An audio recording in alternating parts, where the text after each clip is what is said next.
Hello friends, welcome back to my YouTube channel Ujjwal Gupta friends. और आज हम लोग जो है बात करेंगे इलेक्ट्रिक डायपोल की एंड इलेक्ट्रिक डायपोल मोमेंट की। ठीक है फ्रेंड्स, तो पहले हम लोग देखते हैं पार्ट 3 है पहले चैप्टर का। पार्ट 3 टॉपिक है हम लोग का वैद्युत द्विध्रुव। पहला टॉपिक है वैद्युत द्विध्रुव। द्विध्रुव ठीक है फ्रेंड्स, यानी इलेक्ट्रिक डायपोल। इलेक्ट्रिक डायपोल ठीक है फ्रेंड्स। तो इलेक्ट्रिक डायपोल, अब डाई जहां पर आ जाएगा वहां पर दो की बात होगी। कितने की बात होगी फ्रेंड्स? दो की बात होगी। Electric dipole. अब इलेक्ट्रिक की बात होगी, देखो फ्रेंड्स जहां पर मैंने बता रखा है इलेक्ट्रिसिटी की बात आएगी, वहां पर हम लोग बेसिकली बात किसकी कर रहे हैं? बात वहां पर कर रहे हैं हम लोग चार्ज की। ठीक है फ्रेंड्स, तो इलेक्ट्रिक डाई का मतलब हो गया दो एंड पोल। जहां पर टू पोल्स आ जाए, कौन से पोल्स? इलेक्ट्रिक मतलब चार्ज के दो पोल, यानी कि जहां पर दो चार्जेस आ जाए और वो भी अपोजिट, वो भी नेचर में कैसे हो? अपोजिट हो। ठीक है फ्रेंड्स, तो ये एक इलेक्ट्रिक डायपोल फॉर्म कर रहा है बिकॉज ऑफ इसमें ये एक ऐसा सिस्टम है जहां पर टू चार्जेस हैं। ठीक है फ्रेंड्स, तो इलेक्ट्रिक डायपोल और फ्रेंड्स इसके बीच की डिस्टेंस हम लोग हमेशा 2L सपोज करते हैं। अभी मैं आपको बताता हूं इसका एग्जांपल और इसकी डेफिनेशन, तो आपको एकदम क्लियर हो जाएगा कि हम लोग करने क्या वाले हैं। तो फ्रेंड्स यहाँ पर आप एक चीज समझो, अगर आप HCl मॉलिक्यूल के बारे में पढ़े होंगे तो H प्लस में ब्रेक होता है और Cl माइनस में। इसी तरीके से अगर आप NaCl के बारे में पढ़े हो तो वो Na प्लस और Cl माइनस में ब्रेक होता है। ठीक है फ्रेंड्स, तो यहाँ पर क्या बोल रहा है ये कि एक प्लस चार्ज और एक माइनस चार्ज, एक प्लस चार्ज और एक माइनस चार्ज, जब दोनों जो है एक दूसरे के बहुत ही ज्यादा क्लोज आ जाते हैं, ठीक है, किसी सिस्टम में, तो वहां पर जो है वो वैद्युत द्विध्रुव फॉर्म करता है। जब दो बराबर तथा विपरीत प्रकृति के आवेश, अब प्लस का मतलब यहाँ पर क्या हो गया? प्रोटॉन हो गया, और माइनस का मतलब क्या हो गया? इलेक्ट्रॉन हो गया। ये हो गया प्रोटॉन और ये क्या हो गया? इलेक्ट्रॉन। तो प्रोटॉन और इलेक्ट्रॉन नेचर में कैसे होते हैं? जस्ट साइन में इनका अपोजिट होता है। ठीक है फ्रेंड्स, तो यानी कि जब दो बराबर तथा विपरीत प्रकृति के आवेश एक दूसरे के अत्यंत निकट आ जाते हैं तो इस प्रकार प्राप्त निकाय को हम लोग कहते हैं वैद्युत द्विध्रुव। इस प्रकार प्राप्त निकाय को हम लोग क्या कहते हैं फ्रेंड्स? वैद्युत द्विध्रुव कहते हैं। डेफिनेशन यहां पर लिख लो आप लोग, जब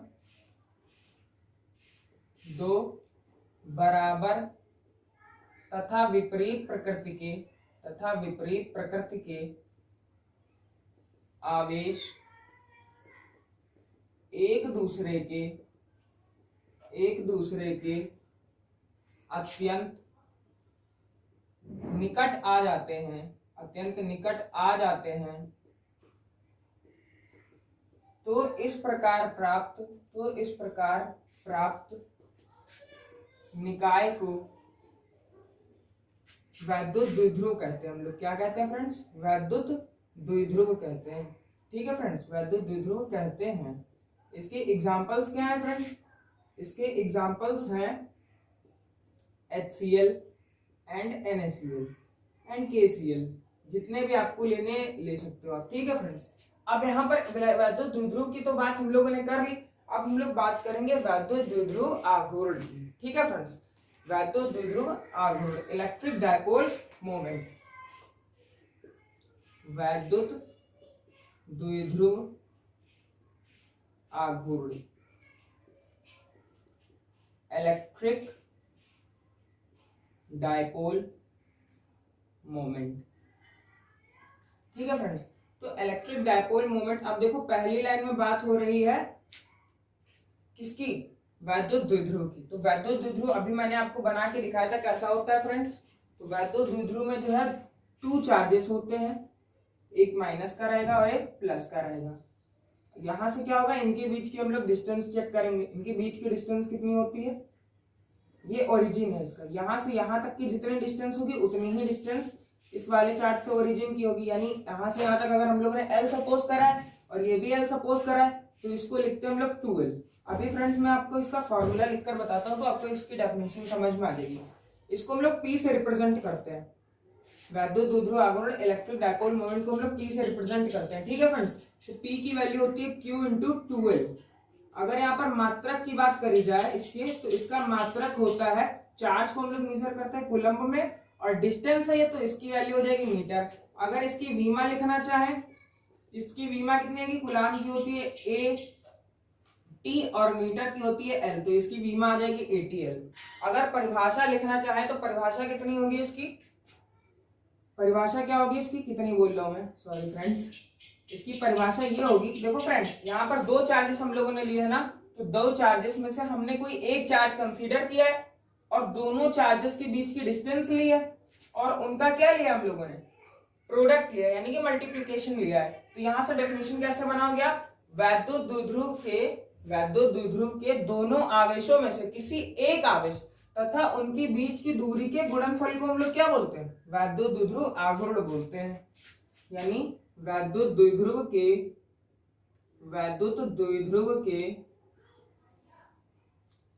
दोनों आवेशों में से किसी एक आवेश तथा उनके बीच की दूरी के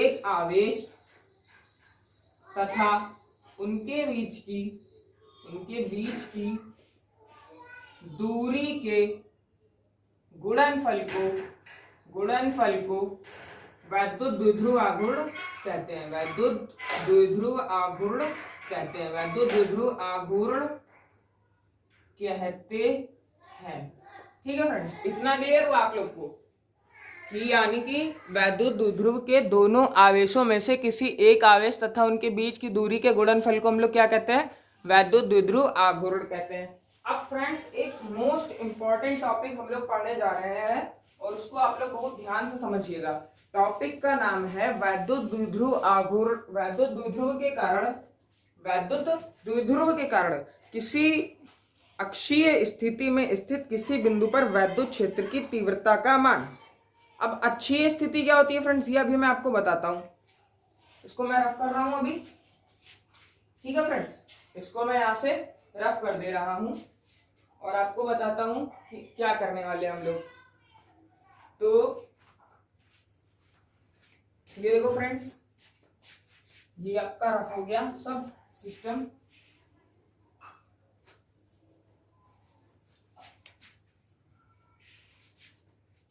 यहां पर जो है हेडिंग है आपकी वैद्युत द्विध्रुव के कारण अक्षीय स्थिति में स्थित किसी बिंदु पर वैद्युत क्षेत्र की तीव्रता का मान। तो फ्रेंड्स इसको अगर हम लोग इंग्लिश में भी आप हेडिंग लिख लो फ्रेंड्स, ये हिंदी टू इंग्लिश आप जरूर पढ़ो क्योंकि अगर आप आगे फर्दर स्टडी करोगे तो आपको इंग्लिश की भी वैल्यू होनी चाहिए। तो यहां से आप देखो इंटेंसिटी ऑफ इलेक्ट्रिक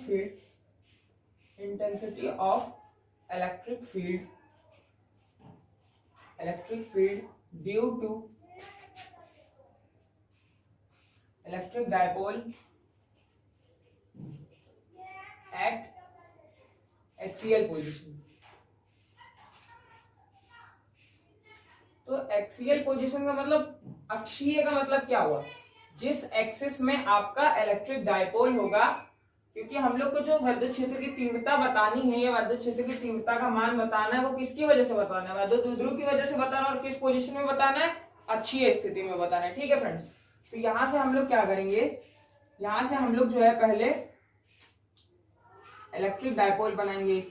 तो इलेक्ट्रिक डायपोल बनाने के लिए एक यहां से हम लोगों ने लिया माइनस का चार्ज और एक यहां से ले लिया हम लोगों ने प्लस का चार्ज। इसकी एक्सिस ये है, ये इसकी क्या है, एक्सिस है, ये आपका है ओरिजिन, ये क्या है आपका ओरिजिन है। ठीक है फ्रेंड्स, तो ये आपका ओरिजिन हो गया। ये डिस्टेंस आपकी कितनी है, ये डिस्टेंस है आपकी एल, यहां से यहां तक भी होती है एल, ये मैंने आपको बताया अभी। ये अब मान लो आपको इस पी पॉइंट पर निकालनी है, इस पी पॉइंट पर इलेक्ट्रिक फील्ड की इंटेंसिटी निकालनी। तो वैद्युत क्षेत्र को मैंने बता रखा है ई से डिनोट करते हैं, ई की वैल्यू हमें चाहिए, किसकी वैल्यू चाहिए, ई की वैल्यू चाहिए। अब डिस्टेंस हमेशा हम लोग ओरिजिन से मेजर करते, तो ओरिजिन हमारा यहाँ पर क्या है, ओ है, ओरिजिन ओ है, तो ओ से इस ई पॉइंट की डिस्टेंस हम लोग आर अगर सपोज कर ले, इस पॉइंट की पी पॉइंट की जो डिस्टेंस है वो ओरिजिन से हम लोग कितनी सपोज कर ले, आर सपोज कर ले। अब फ्रेंड्स एक चीज मैंने आपको बताई थी, जब वैद्युत क्षेत्र मैं आपको बता रहा था वैद्युत क्षेत्र के बारे में, कि जो प्लस होता है, प्लस चार्ज, उसकी वजह से जो वैद्युत क्षेत्र की तीव्रता होती है, जो प्लस चार्ज होता है आपका, उसकी वजह से जो वैद्युत क्षेत्र की तीव्रता होती है वो हमेशा चार्ज से बाहर की ओर होती है, तो इसको हम लोग E1 बोल देंगे। E1 क्यों? क्योंकि फ्रेंड्स यहाँ पर दो चार्जेस है ना, तो एक की वजह से जो इंटेंसिटी आएगी इलेक्ट्रिक फील्ड की वैद्युत क्षेत्र की तीव्रता, उसको E1 बोलेंगे, और जो दूसरे की वजह से आएगी उसको बोलेंगे हम लोग E2। तो माइनस की वजह से हमेशा जो इंटेंसिटी ऑफ इलेक्ट्रिक फील्ड होती है वो किधर की होती है? टुवर्ड्स द चार्ज, यानी ऋण आवेश की वजह से हमेशा वैद्युत क्षेत्र की तीव्रता किधर की ओर होती है? सदैव आवेश की तरफ होती है।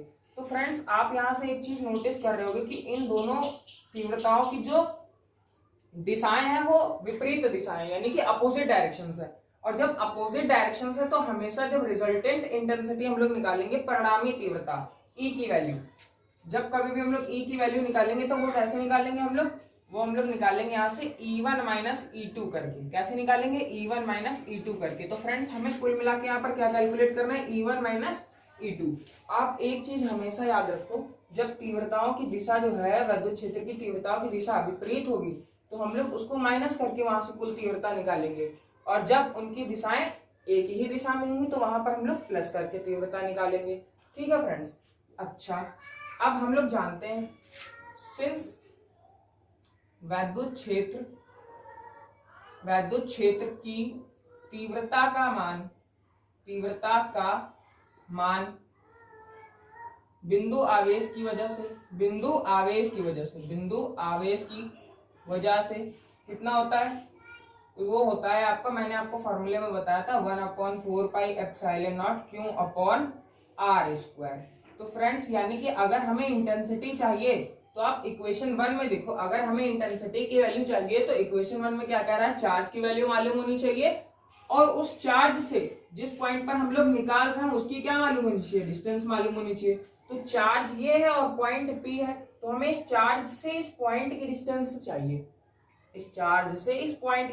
चाहिए, तो चार्ज जो है आपका, यहाँ से देखो ये डिस्टेंस आपके पास R है, ये डिस्टेंस आपके पास L है, तो ये रिमेनिंग वाली कितनी रह जाएगी? ये हो जाएगी R माइनस L। फ्रेंड्स ये चीज आप इस तरीके से समझो, अगर कोई लाइन है 10 सेंटीमीटर की और उसके ऊपर एक 4 सेंटीमीटर की लाइन खींची हुई है, तो जो रिमेनिंग वाली लेंथ हो जाती है वो हो जाती है 10-4, यानी कि 6 सेंटीमीटर। वही काम हम लोगों ने ऊपर किया हुआ है। ठीक है फ्रेंड्स, ये डिस्टेंस थी R, ये डिस्टेंस थी L, तो रिमेनिंग वाली कितनी रह जाएगी? वो रह जाएगी आपकी R माइनस L। अब फ्रेंड्स अगर नेगेटिव चार्ज से आप बात करो, तो नेगेटिव चार्ज से आप देखोगे तो ये हमें इतनी डिस्टेंस चाहिए, तो इतने में आप देखो यहां से यहां तक है R और रिमेनिंग वाली कितनी है? L, तो ये टोटल कितनी आ जाएगी यहाँ से? R plus L। ठीक है फ्रेंड्स, टोटल कितनी आ जाएगी आपके पास? R plus L। अब आप एक बार डायग्राम और समझ लो, ये एक वैद्युत द्विध्रुव था जिनकी आवेशों की जो है बिंदु से मूल बिंदु से जो डिस्टेंसेस थी तो वो थी L, और ओरिजिन से जिस पॉइंट पर हम लोग intensity of electric field calculate कर रहे हैं, वैद्युत क्षेत्र की तीव्रता, उसकी डिस्टेंस कितनी है? R है। ठीक है फ्रेंड्स, डायरेक्शन दोनों की अपोजिट, प्लस की वजह से तीव्रता बाहर की तरफ है और माइनस की वजह से तीव्रता किधर की तरफ है? अंदर की तरफ है।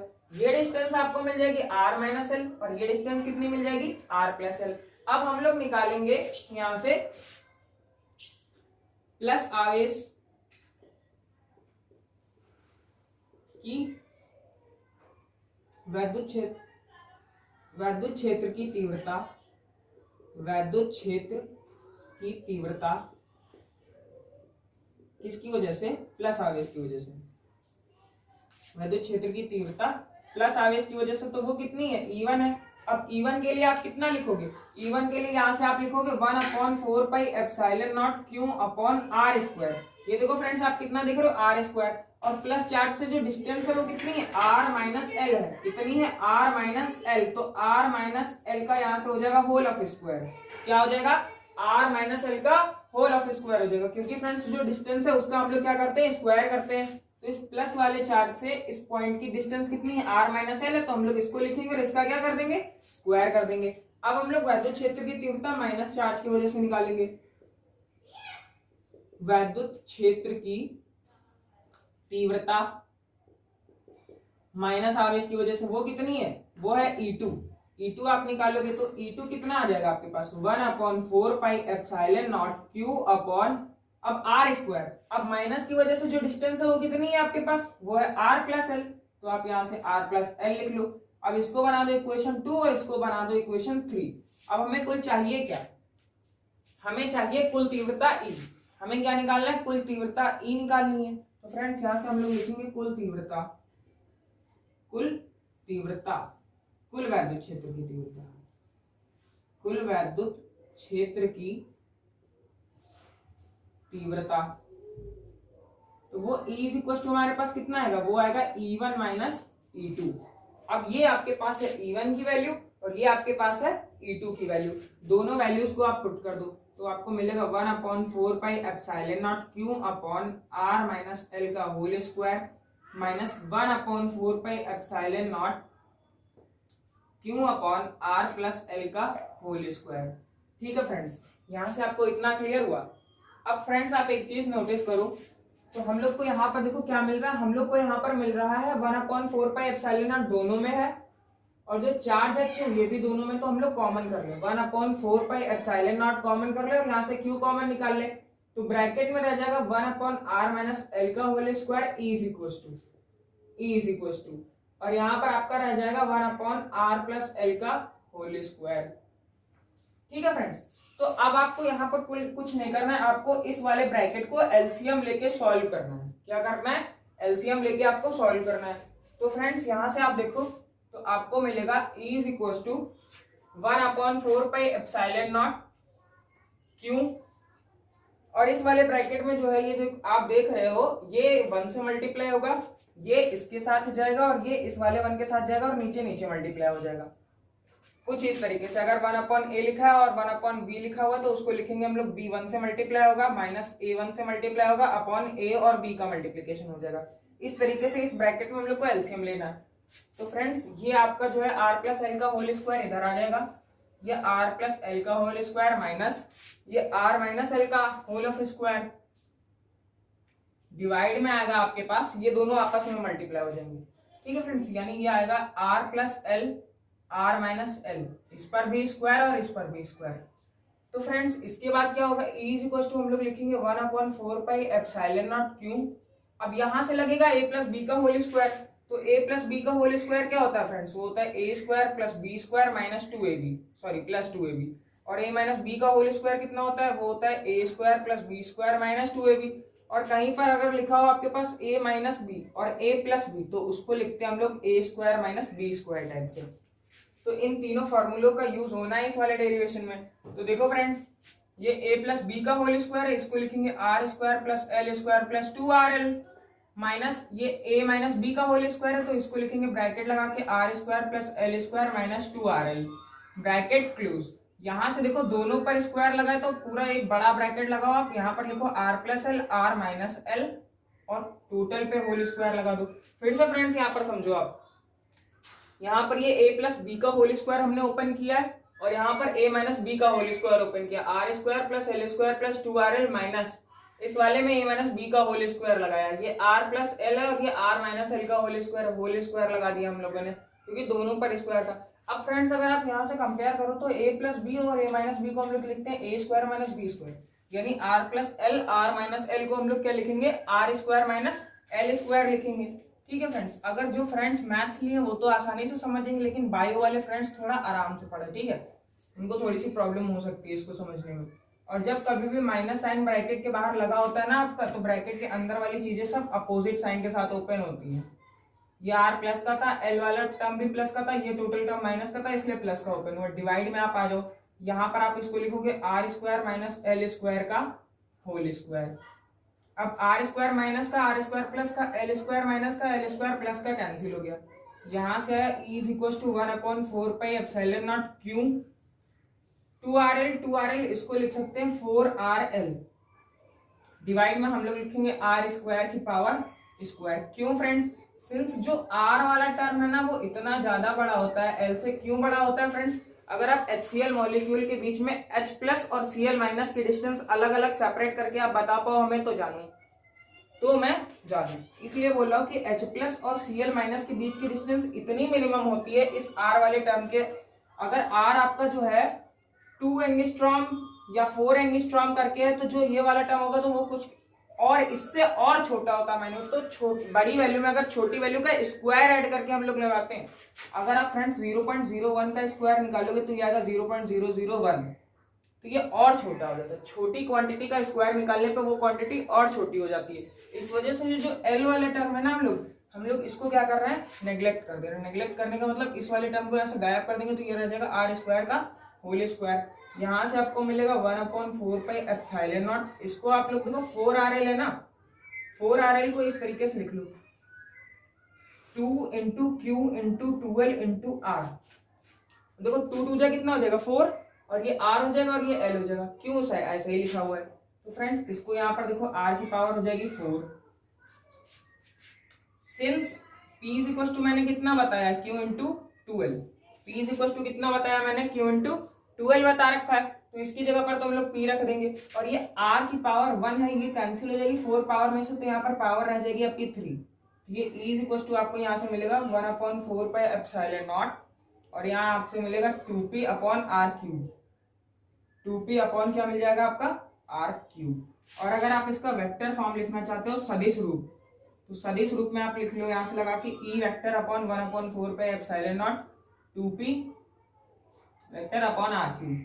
ठीक है फ्रेंड्स, तो ये यहाँ से आप एक बार और समझ लो। डायग्राम मैंने समझा दिया, E1 की वैल्यू भी समझा दी। आर की डिस्टेंस वैल्यू क्या होगी, आर की वैल्यू आपकी जो है वो चार्ज की वजह से कितनी दूरी है उस पॉइंट की, तो वो आपके पास एक में r माइनस एल है और एक में है r प्लस एल। तो ये वैल्यू आपने यहाँ पर r माइनस एल का होल स्क्वायर कर दी, यहाँ से आपने r प्लस एल का होल स्क्वायर कर दिया। जब आप यहाँ से कॉमन करके निकालोगे 1/4 पाई एप्सिलॉन नॉट क्यू, तो ये आपको यहाँ पर ये मिल जाएगा, ये टर्म यहाँ से रह जाएगा और यहाँ से ये टर्म रह जाएगा। ठीक है फ्रेंड्स, तो उसके बाद हम लोग क्या करेंगे, उसके बाद हम लोग एलसीएम लेके सॉल्व आउट करेंगे, तो ये पूरा आपको सिस्टम समझ में आ जाएगा। अगर फ्रेंड्स आपको दोबारा से समझना है तो इस वीडियो को आप रिवाइंड करके देख सकते हो। ठीक है फ्रेंड्स, रिवाइंड करके देख लो, या तो आप ये a प्लस बी का होल स्क्वायर यहाँ से ओपन करो और यहाँ से a माइनस बी का होल स्क्वायर ओपन करो, ये वैल्यूज कैंसिल हो जाएगी। यहाँ से फ्रेंड्स एक बार आप और समझ लो, 4RL को मैंने ब्रेक करके लिखा है 2 इंटू 12 इंटू आर में, 4RL को लिखा है 2 इंटू 12 इंटू आर में। आर की पावर यहाँ से 1 है और यहाँ से पावर 4 है, तो पावर टोटल कितनी रह जाएगी, कैंसिल होके 3 रह जाएगी। और Q इंटू 12 को हम लोग लिखते हैं P। अभी मैंने आपको वीडियो जब ये स्टार्ट किया था उसी टाइम पर बताया था। तो फ्रेंड्स इस लेक्चर में हम लोगों ने ये मेन डेरिवेशन है, पेपर में अक्सर करके पूछा जाता है।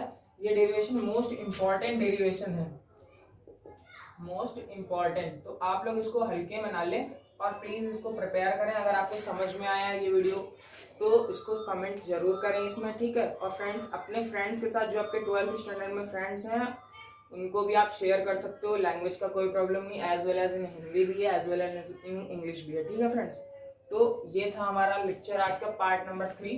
पार्ट नंबर 4 में यहाँ पर अभी आपको थ्योरी के लिए 2 पार्ट और लगेंगे, part number 4 and part number 5। उसके बाद हम लोग क्या करेंगे, न्यूमेरिकल पार्ट करेंगे। ठीक है फ्रेंड्स इस चैप्टर का। Thank you friends.